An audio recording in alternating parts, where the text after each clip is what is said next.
South Carolina is long known for using campaign dirty tricks. And there are early signs that this race is about to get nasty. Charleston's Post and Courier newspaper even set up a website for people to report campaign shenanigans.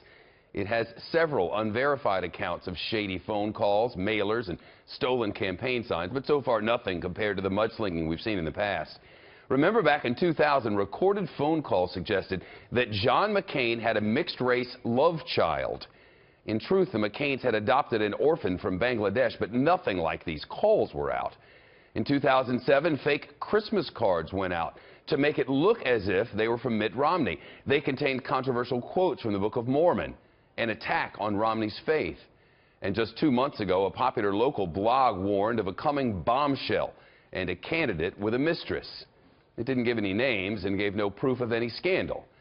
Let's bring in Shira Center. She's a political editor of the Boston Globe newspaper. 2000, back the John McCain accusations, even for South Carolina, it was pretty despicable, wasn't it? Yeah, it was very much beyond the pale. I mean, South Carolina, as you said, is known for these really dirty politics. You know, it's the first in the South presidential primary. It's also known for some of its zanier politics as well. It's known for where politics gets really personal. And even for that, I think it was the rumors that flew in 2000 were beyond the pale. What are we to expect this time? Well, I think it's one of the first times we might see candidates get a little more personal in terms of attacking each other. Donald Trump has, not been afraid to level insults at basically everyone in the race, but he'll do it to your face. In South Carolina, it's much more about whisper campaigns behind people's backs. So I would not be surprised if you maybe heard about some things in Donald Trump's past that have not been publicized before. Look, he says he's a self-professed Christian now, but he's also been married multiple times. In terms of when you think of a politician who typically has a squeaky clean record, Donald Trump does not necessarily line up with that.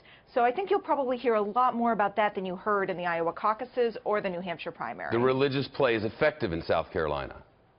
Yeah, it is effective. And you look at South Carolina Republicans, and there aren't as many Christian conservatives as the percentage of those who show up for the Iowa caucuses, but they're certainly much more religious Republicans who participate in the South Carolina primary than in New Hampshire.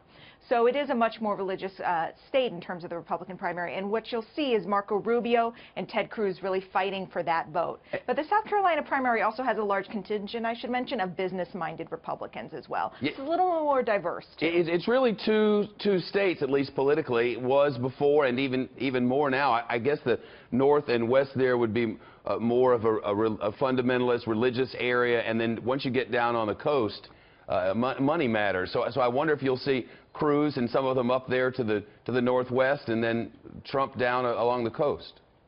You'll see Trump down along the coast. You'll probably see Jeb Bush on the coast quite a bit as well. That's prime territory for him. Let's also remember South Carolina is a military state, so it's a place where we'll probably be talking about defense and national security much more than we have in the previous two nominating contests. It's a little frustrating not having any polls to look at, though sometimes they're not very right, though they were in New Hampshire. I wonder if the campaigns have internals that reporters like you are aware of that might give us an insight.